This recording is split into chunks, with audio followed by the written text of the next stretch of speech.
Yes, thank you. Happy Sabbath, everyone. Good morning to you, church family.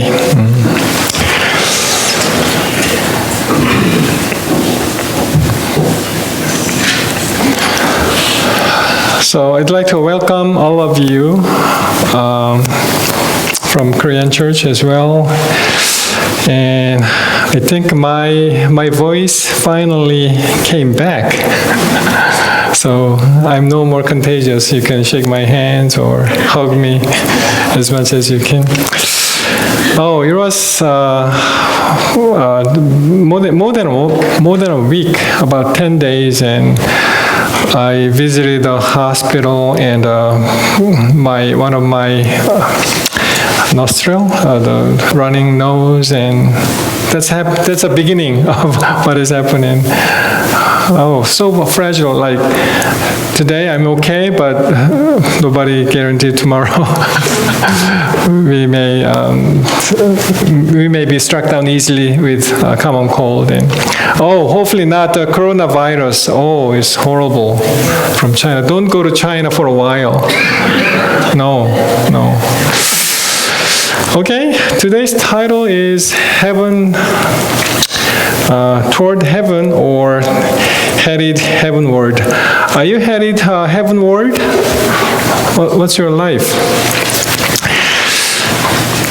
Hebrews, the book of Hebrews 12 and verse 1, it says, "Therefore, since we are surrounded by such a great cloud of witnesses, let us throw off everything that hinders and the sin that so easily entangles, and let us run with perseverance and race marked out for us."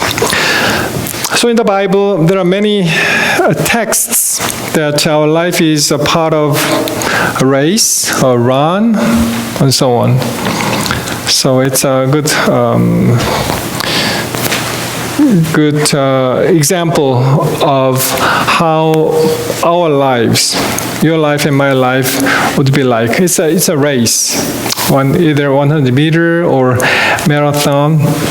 And following our verse, it says, Hebrews 12:2, let us fix our eyes on Jesus. So now the writer of Hebrew talks about the race, and he says, insinuate that there's our goal. Fix our eyes on Jesus. So heavenward.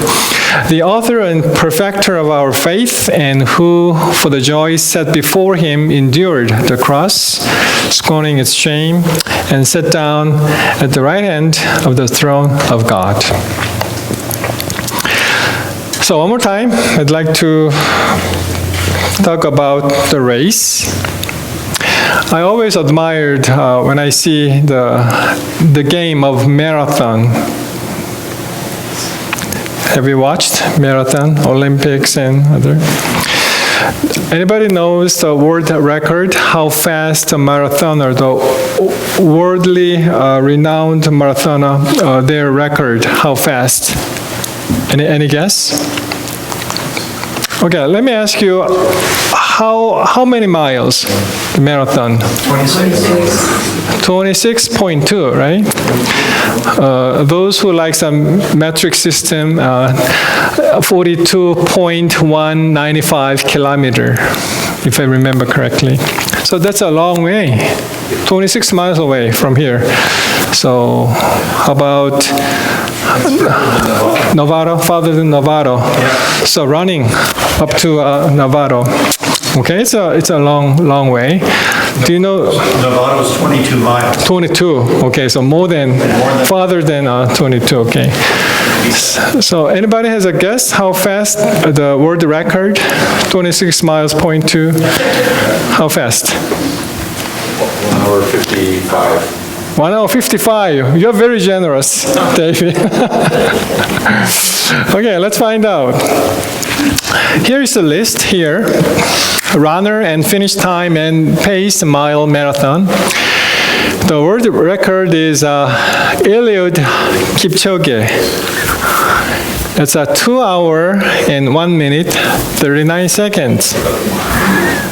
and Kenenisa Bekele, Ethiopia, and so on.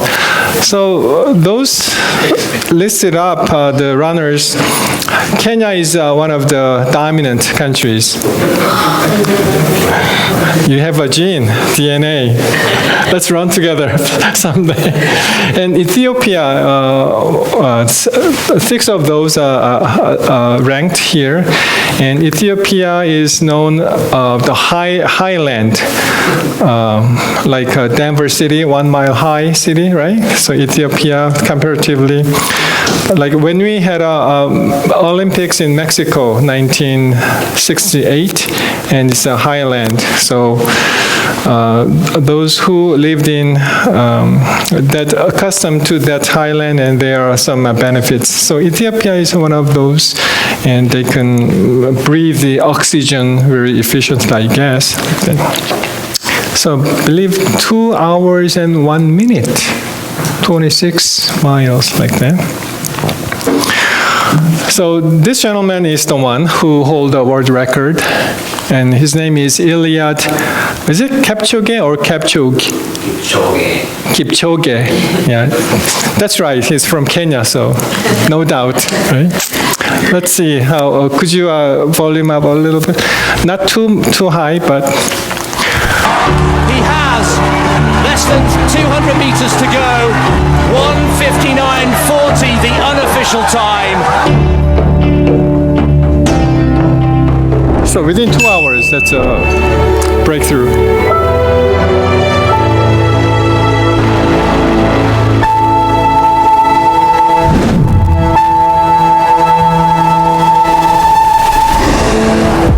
That has happened in Austria, Europe, because they picked the area, the most adequate, the place for the high record. The humidity is right, and the temperature is quite good, and very flat, no ups and downs. So there are 41 pacemakers to help him, the record breaker. And he got the new shoes, specially designed.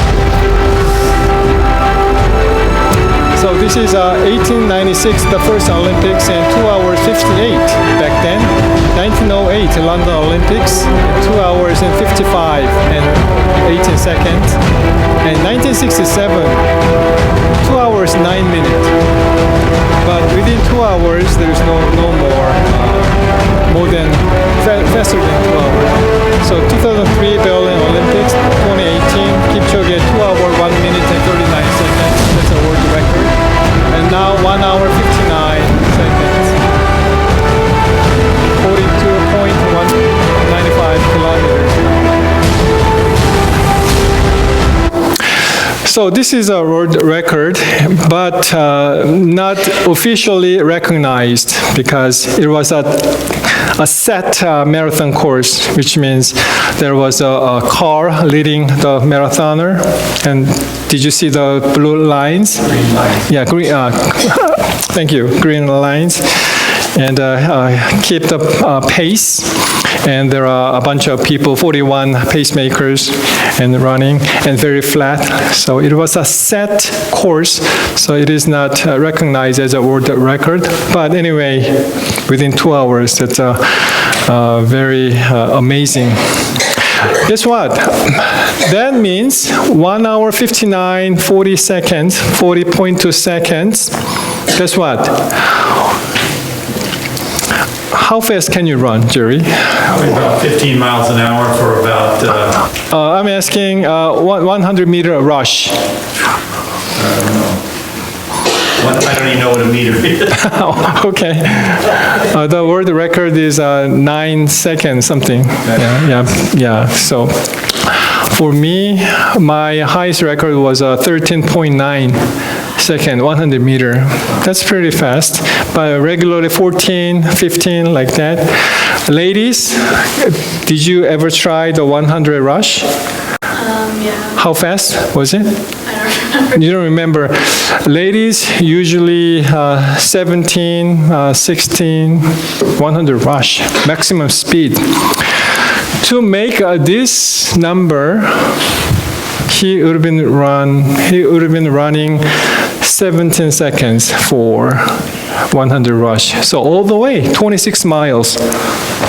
It's just like he is making 100 rush for 2 hours. That makes, so it was extremely difficult and probably excruciating pain too.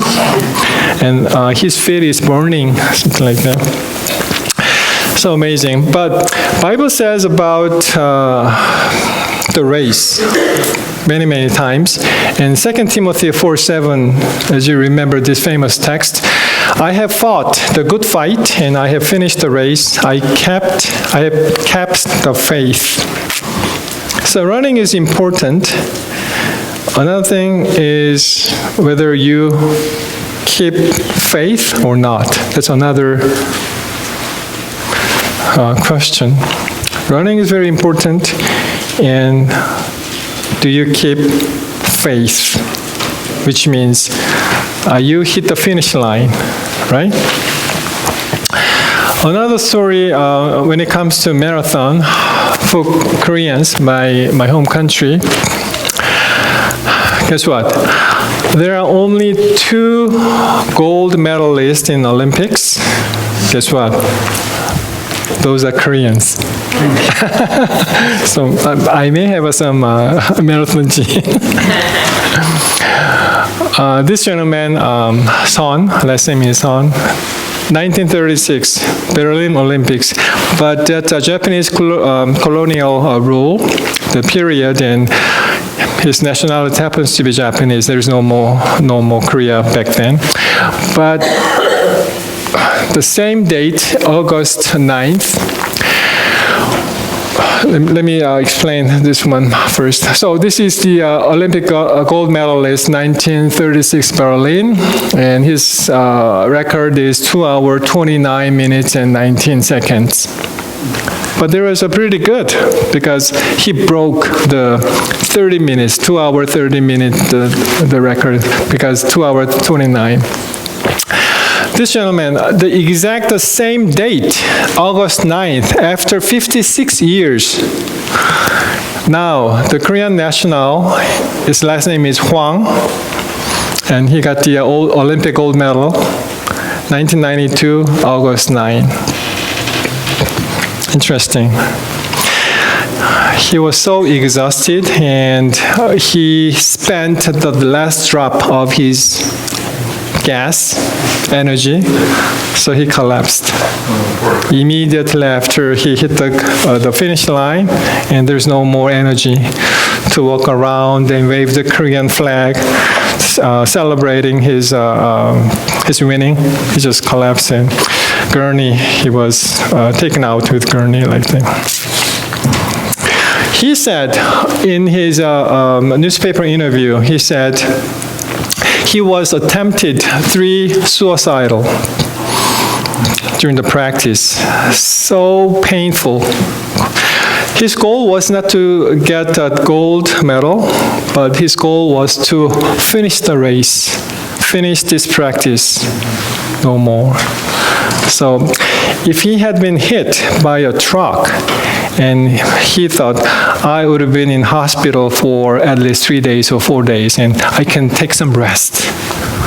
That painful. But Philippians 3:14, as you see, the race and run, the theme from the text. And I press on toward the goal to win the prize for which God has called me heavenward in Christ Jesus. So are you headed heavenward, or are you just satisfied doing what you are doing today, or earthly, your business? In the Bible, there are very contrasts. I can present the 2 figures in the biblical story. This comes from the Genesis story of Jacob and Esau. Esau and Jacob, Isaac's son. Genesis 27. So the story goes like this.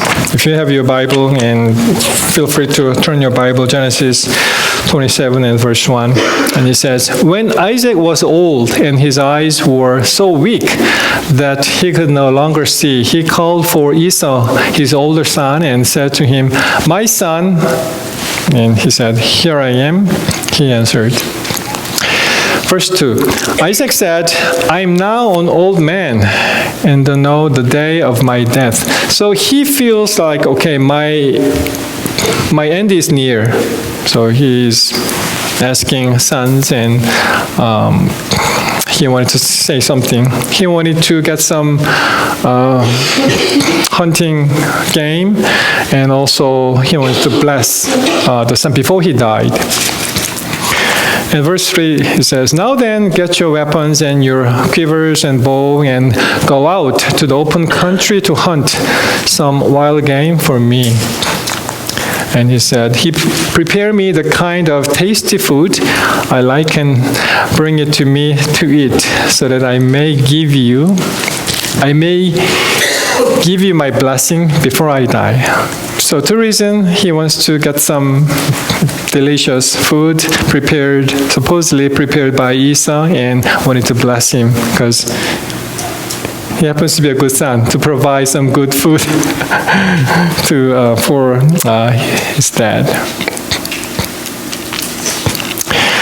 But the story goes back in 25th chapter, the same book, Genesis. What are two contrasts? Two boys right here. The boys grew up, and Esau became a skillful hunter, a man of the open country, while Jacob was a quiet man, staying among the tents. Isaac, who had a taste for wild game, loved Esau, but Rebekah loved Jacob. Well, English translation has it that it says simply Isaac, 28 here, Isaac, who had a taste for wild game, he likes meat product, the hunting product. And one of my fellow Korean pastors had teased this Bible text like that. See, this is one of the reasons that we are not going to eat many meat products, because when time goes on and he can't distinguish this is Esau or this is Jacob.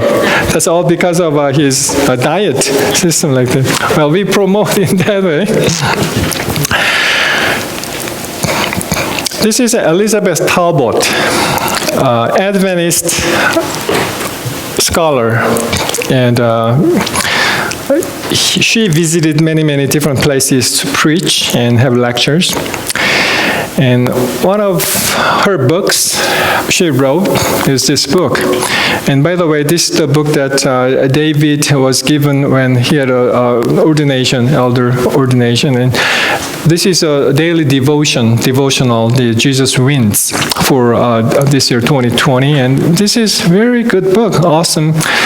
And she talks about Jesus all the time from January 1st and December 31st. And the title is always like this, nouns: His love, His victory, His majesty, His steadfastness, and so on. So one of the day, I believe a couple of days ago, when I do my own morning devotional, and she wrote like this: if Jesus wanted to free himself, he wouldn't have relied on a few disciples with swords. She's talking about the scene that Jesus was about to get arrested, and there's one disciple that hit one of the slaves the ear, right? And that scene. No, he was keenly aware of the supernatural resources available to him. He was innocent, he had power, and he had other divine resources.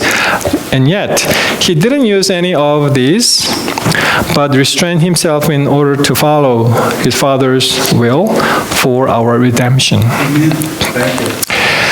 The use of force was not in Jesus' plan. He was unwavering in his resolve to follow the will of God, even if that meant giving up his rights, his power, and his place in heaven. His steadfastness, that was the title of the day. His steadfastness to follow God's plan, walking the path set before him, is contrasted with his disciples' response to the situation. So the author is projecting the idea that Jesus has the steadfastness, and he set the goal, and unwavering plan he has, and he just go for it like that. There's no hesitant. There's no hindrance. He set the goal, and okay, go.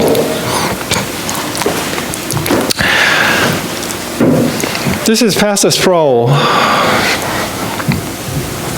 I believe he's a Presbyterian pastor, and once he said like this: to live coram Deo, which means in front of God, is to live one's entire life in the presence of God, under his authority of God, to the glory of God. So I'm just asking myself that, okay, coram Deo, that's a good word, in front of God. We have to think about this word, coram Deo, each day, each moment, because we are breathing in with him. And my entire life has to be with presence of my God and under his authority, and to and for the glory of God. So when you walk, and which means that when you live each day, each moment, and think about this, coram Deo, okay, what I'm going to do for today. Not only doing the subject that I have to do, the earthly business, but also I have to set a goal, and we have to grow daily, right? Set a goal and unwavering plan and go. There are so many hindrances, so many obstacles on the way, but still we set the goal and move forward. In that sense, Esau and Jacob has quite contrasted the lifestyle in his life. I just have a quote from Patriarchs and Prophets. Isaac made known to his sons these privileges and conditions, and plainly stated that Esau is the eldest and the one entitled to the birthright. But Esau had no love for devotion, no inclination to a religious life. The requirements that accompanied the spiritual birthright were an unwelcome and even hateful restraint to him. When you read the birthright, that deal between Esau and Jacob, we simply despise and Jacob, hey, what a liar, what a treacherous. He just wanted to make some benefits out of his brother. But that's not true. Esau himself has no idea, no inclination toward heaven, the heavenly beings, the subject matter.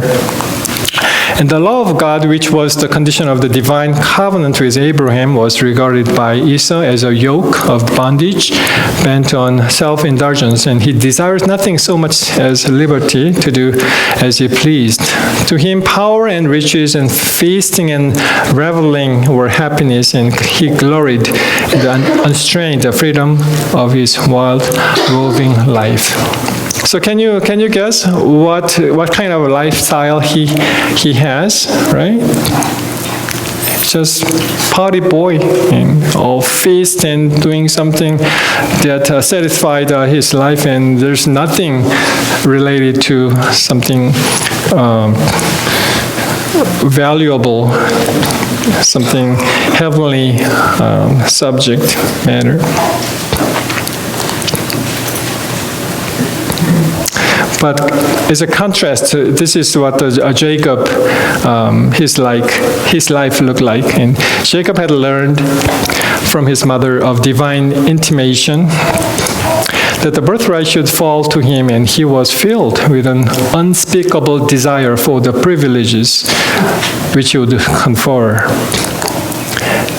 It was not the possession of his father's wealth. He's no interest of the wealth, the money, belongings that he craved. The spiritual birthright was the object of his longing. To commune with God, as did the righteous Abraham, to offer the sacrifice of atonement for his family and to be the progenitor of the chosen people and of the promised Messiah. So Jacob, his life is mingled with the heavenly, something very valuable aspects, not regardless of what we think of him, but he is set the goal and toward heaven, and step by step he's achieving his goal like that. And to inherit the immortal possessions embraced in the blessings of the covenant here were privileges and honors that kindle his most ardent desires. His mind was ever reaching forward to the future and seeking to grasp its unseen blessings. See? You know, when you see something, that's not all.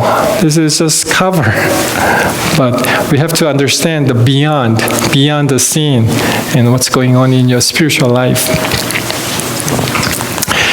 When Esau came home one day, faint and weary from the chase, asked for the food, and Jacob was preparing, the latter, with whom one thought was ever uppermost, seized upon his advantage and offered to satisfy his brother's hunger at the price of the birthright. "Behold, I am at the point to die," cried the reckless, self-indulgent hunter, "and what profit shall this birthright do to me?" And for a dish of red pottage, he parted in his birthright and confirmed the transaction by an oath. His lifestyle is just disregard the heavenly thing, and always he wants to eat something, and this is it, enjoy the life, and he lost birthright. Wait a minute. A short time at the most would have secured him food in his father's tents. So that's a lie, right? "Oh, I'm hungry to die." No. Simply because he would be surrounded many blessings and food and so on. But to satisfy the desire of the moment, he carelessly bartered the glorious heritage that God himself had promised to his father. His whole interest was in the present. He was ready to sacrifice the heavenly to the earthly, to exchange a future good for momentary indulgence. I'm just challenging myself that, hey Don, if you do something you really like to do, and guess what? I'm going to do that. Among my busy life, I'm going to do that. The thing that I would love to do that, and I would do that. And the question is then, what is my priority? Where is my God? Is it something that I wanted to do the most? Or am I just do my devotion and reading the Bible and the prayer life when you have time? Which means when you have spare time. You know the spare tire? You don't use it all the time, the spare tire. But something happened, you are going to take that out and use a spare tire. Am I using my God as a spare tire? From time to time, okay, oh, sorry God, I forgot to pray to you, so I'm going to do that.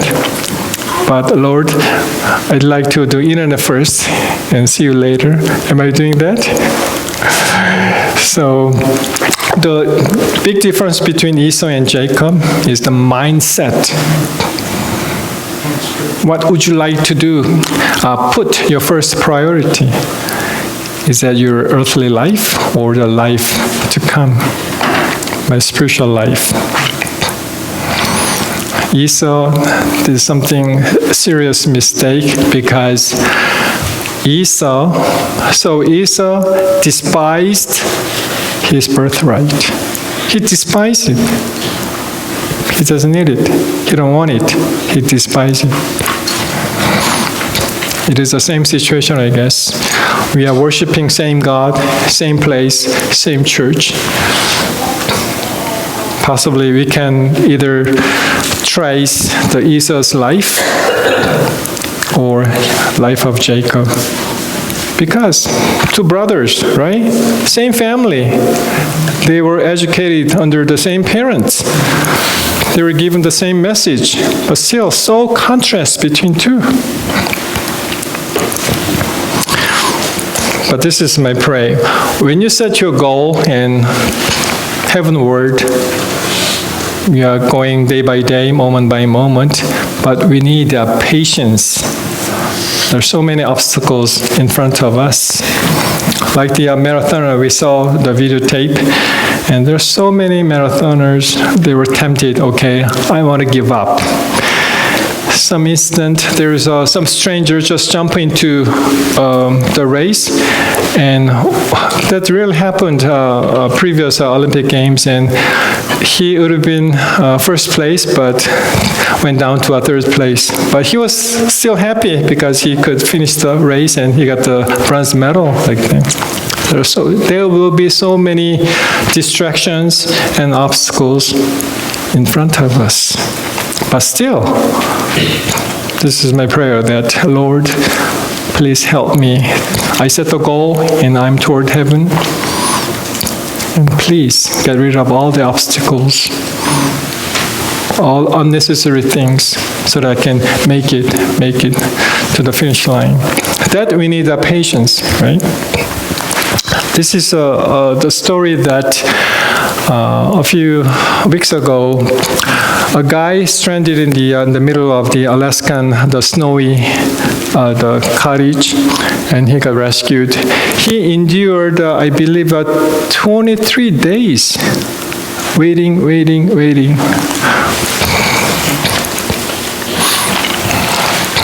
Can you... 10-1, I copied you, arrived at the cabin. His SOS in the snow finally spotted by state troopers after a devastating fire left him stranded in a remote part of Alaska. I was grateful that all my bullets blew up because that could have been a temptation. Steele told troopers he awoke in the middle of the night to find his cabin in flames, his nearest neighbor more than 20 miles away. He grabbed what he could, but nearly everything inside was lost, including his beloved dog, Phil. It was cold. I didn't have any socks in my boots, and I was just wearing pajamas at that point and a t-shirt. For more than 20 days, Steele survived Alaska's brutal sub-zero winter weather, building a makeshift shelter and rationing his charred tins of food. Pineapples. I'm allergic to pineapples. I ate them anyway because it's what I had. Despite his harrowing experience, the Utah native plans to return to the last frontier. 2 cabins in case one burns down. Tonight, an Alaskan by choice and a survivor through and through. Sarah Harmon, NBC News. Hey, NBC News fans, See, his cabin, the cottage burned down, and he has no socks, only boots and pajamas, right? And only pineapple. He's allergic to pineapple, but there's no other way to survive and eat the pineapple. Like that. So we need endurance. We need patience. There are so many temptations and attacks from Satan, but no matter what, we set the goal and we are going heavenward and going forward like that. This is closing. Psalm 121 in verse 1, it says, I lift up my eyes to the hills. Where does my help come from? My help comes from the Lord, the maker of heaven and earth. May our God help us to focus on our heavenly word, and He's the only source that we can get some help, right? So keep in your mind that, okay, Lord, I'm go for it. I'm leaving. I set the goal. Please help me go through. Okay, shall we stand and let's have a closing hymn?